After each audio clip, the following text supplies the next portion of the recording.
할렐루야. 153 저녁기도에 오신 여러분들을 주님의 이름으로 환영하고 축복합니다.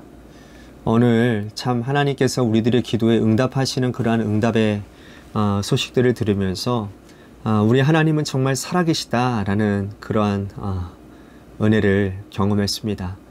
오늘도 우리가 담대히 주님의 보좌 앞에 나와 우리가 기도할 수 있는 특권을 얻었다라는 것이 얼마나 감사한 일이고, 또한 그 기도 가운데 하나님이 반드시 하나님의 뜻 안에서 응답하신다라는 사실을 기억하고 우리가 또 우리의 삶의 모든 문제를 주님 앞에 아뢰고 고백하는 시간이 되었으면 좋겠습니다. 먼저 하나님의 말씀 보도록 합니다. 요한일서 2장 말씀 보도록 합니다. 요한일서 2장 28절 말씀 우리 같이 함께 봉독하도록 하겠습니다. 시작. 자녀들아, 이제 그의 안에 거하라. 이는 주께서 나타내신 바 되면 그가 강림하실 때에 우리로 담대함을 얻어 그 앞에서 부끄럽지 않게 하려 함이라. 아멘.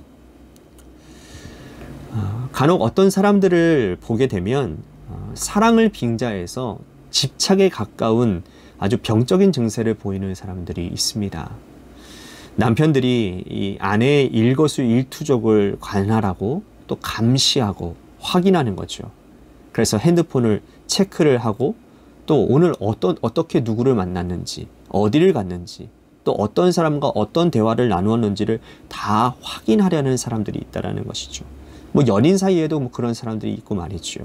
그런데 그들에게 왜 그렇게 했느냐라고 묻는다면 하나같이 다 공통적인 대답을 합니다. 사랑하기 때문이라는 거예요. 그런데 여러분, 그것이 과연 사랑일까요? 아무리 생각해봐도 그거는 사랑이라고 말할 수 없습니다. 집착이라고 얘기하는 것이죠. 부모가 자녀를 사랑한다고 하면서 여러분 자녀의 시간도 확인하고 또 자녀의 인간관계까지 일일이 다 간섭한다고 한다면 그거는 사랑을 빙자한 그들을 올가미에 씌우고 답답하게 만드는 것으로 다름이 없다라는 것이죠.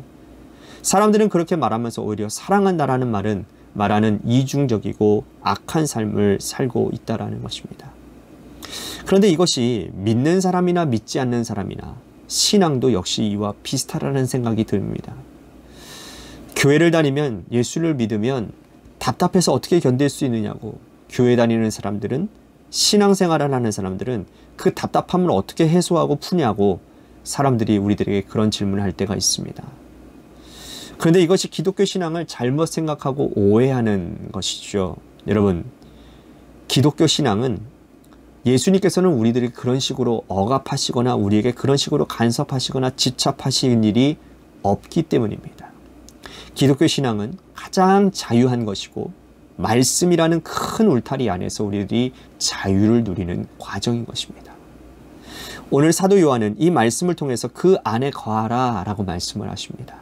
그것은 종속에 대한 의미가 아니라 예수님 안에서 온전한 자유와 평안을 누리라는 말씀이라는 거죠.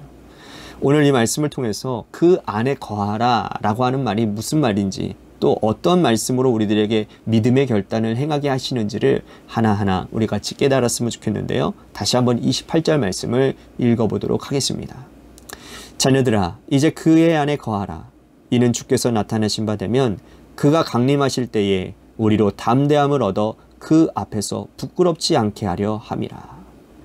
그 안에 거하라 라고 말씀하셨는데 여기서 그는 말할 것도 없이 예수 그리스도를 의미합니다. 사도 요한이 역시 기록한 이 요한복음 15장에 보면 포도나무의 비유가 나오지요. 나는 포도나무요, 너희는 가지니 내가 그 안에, 그가 내 안에 거하면 너희들이 많은 열매를 맺게 될 것이라는 말씀 기억나시나요? 자, 예수님 안에 거한다라는 말이 무슨 말일까요? 예수님 안에 살아간다라는 의미는 우리가 때때로 답답함을 주기도 하는데 그거는 큰 오해라는 거예요. 다시 말씀드리면 여러분들 신앙생활 여러분들 어떻게 생각하십니까? 답답합니까? 뭔가 얽매이는 것 같은 그런 느낌이 드십니까? 이거는 가장 큰 오해라는 겁니다. 사도 요한은 그 구체적인 의미를 3가지 정도를 설명하고 있는데 오늘 여러분들이 그거 하나하나 알아보기를 원하는데요. 먼저 1절 말씀 보십시오. 나의 자녀들아, 내가 이것을 너희에게 쓰면 너희로 죄를 범하지 않게 하려 함이라. 만일 누가 죄를 범하였어도 아버지 앞에서 우리에게 대언자가 있으니 곧 의로우신 예수 그리스도라. 즉 예수님 안에 거한다라는 말은 뭐냐면 죄를 범하여도 주님을 떠나지 않는다라는 뜻이라는 거예요. 사람들은 연약하고 또 죄악된 본성을 가지고 있기 때문에 예수님을 잘 믿다가도 그 주님을 뒤따라가더라도 가끔씩 넘어지고 쓰러지고 또 죄를 향해 달려가고자 하는 욕망이 생길 때가 있다라는 겁니다. 그래서 죄를 범한다 할지라도 주님 떠나지 말고 주 앞에서 대언자 되신 예수님께 너의 죄를 솔직하게 아뢰라 라는 뜻이라는 거예요. 왜냐하면 죄를 지으면요, 사단이 우리 안에 들어와서 우리의 마음을 흔들어 놓고 우리를 괴롭게 하기 때문이라는 겁니다. 사단은 끊임없이 우리를 참소합니다. 죄의식을 심어줘요. 사단이 뿌려놓은 가라지, 그 죄의식이 우리 속에 들어오게 되면 하나님과 내가 나도 모르는 사이에 멀어지게 된다는 겁니다. 사단은 이 죄를 통해서 그것을 노리고 그것을 원하고 있다는 거예요.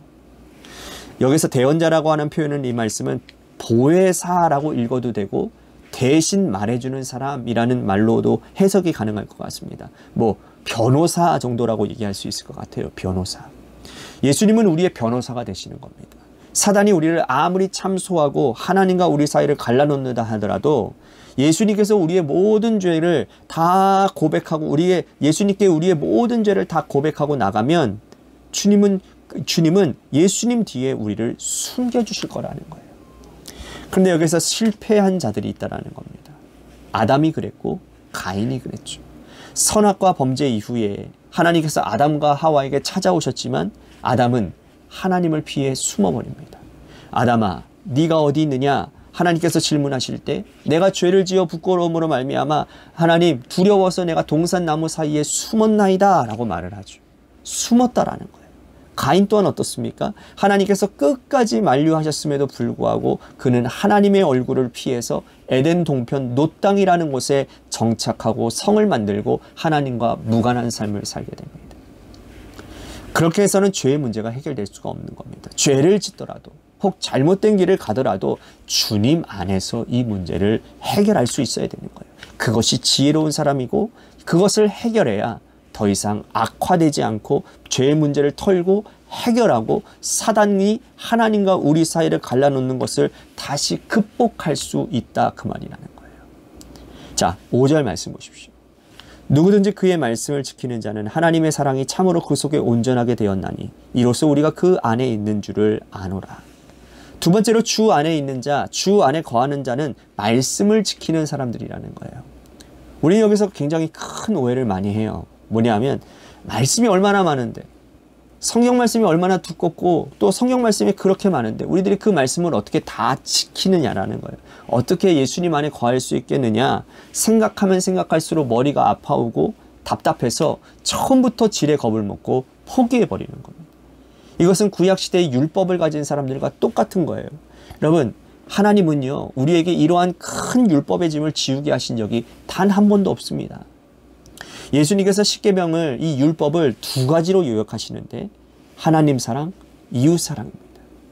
하나님 사랑과 이웃 사랑은 다시 사랑이라고 하는 한 단어로 요약이 되어지는 겁니다. 자, 여러분 생각해 보십시오. 하나님을 사랑하는 자, 이웃을 사랑하는 자는 이 십계명 10개를 이미 다 이루고 있는 사람입니다. 무슨 말이냐 하면 여러분, 하나님을 사랑하는 자가 어찌 우상을 섬기겠습니까? 하나님을 사랑하는 자가 어찌 하나님의 이름을 망령되이 일컬었겠습니까? 안식일을 범할 수 있겠습니까? 또한 이웃을 사랑하는 자가 어떻게 부모님께 불순종합니까? 부모를 사랑할 수 있고 또 간음과 살인과 도둑질을 하겠습니까? 이웃의 것을 빼앗겠습니까? 이웃의 것을 탐하겠습니까?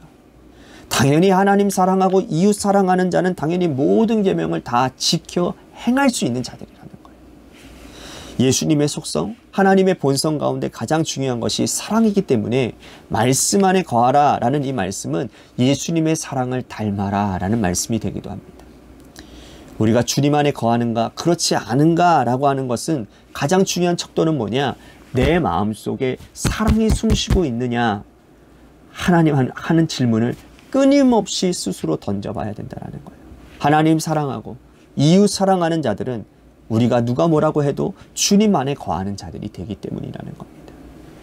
부디 하나님을 뜨겁게 사랑하시고 이웃도 많이 사랑하셔서 주님의 사랑 안에 거하는 믿음의 백성들이 다 되시기를 바라겠습니다. 세 번째로 그의 안에 거하는 길을 설명하고 있는데요. 24절 말씀 보십시오.